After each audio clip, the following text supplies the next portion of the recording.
Private car চালকের সাথে আছেন। আমরা এই জায়গায় আমাদের বক্তব্য শেষ করলাম। অন্যান্য যারা আসছেন সবাইকে জানাই সালাম। আসসালামু আলাইকুম রহমতুল্লাহ। বিসমিল্লাহির রহমানির রহিম। আপনারা সকলেই জানেন আমরা অনেক পুলিশ প্রশাসনের কাছে নির্যাতন। আমাদের লাইসেন্স, আমরা লাইসেন্স করতে গেছি, আমাদের লাইসেন্স রিনিউ করা আছে, আমাদের লাইসেন্সের ডেট দেওয়া আছে, এবং আমরা গ্যাস নিতে গেলে গ্যাস পাম্পের থেকে বেরোলে আমাদেরকে দেয় মামলা। আমরা প্রত্যেক জায়গায় নির্যাতন হইতেছি। আমরা বাসাবাড়ি ঢুকে তাদের কাছে নির্যাতন হইতেছি। আমরা ঠিক মতো খায়া না খায়া ডিউটি করতেছি। তারা আমাদেরকে মুহূর্তে অন্তরে বিষ, তারা কারা আমাদের সাথে পলিটিক্স। আমরা বলতে চাই, একটা ফ্যামিলির ভিতরে একটা গাড়ি থাকে, তারা ড্রাইভার নেওয়ার সময় একই কথা বলে, ডিউটি করার সময় আরেক রকম কথা বলে।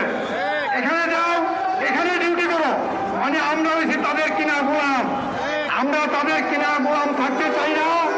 আমরা তাদের উদ্দেশ্য করে বলতে চাই, তাদেরকে চোখ কান করে খুলে দিলে বলতে চাই, তারা ড্রাইভারের সাথে যেভাবে মুভমেন্ট আচরণ ব্যবহার করে, প্রত্যেক ড্রাইভার পারিবারিকভাবে নির্যাতন হয় বাসা বাড়িতে যায়।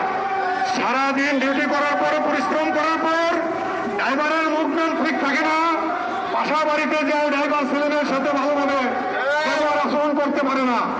তাদেরকে এইরকম ভাবে ব্যবহার করা হয়, মাথার থেকে মাজার হাড্ডি পর্যন্ত একদম গিরাই গিরাই গিরাই গিরাই যেমন আপনার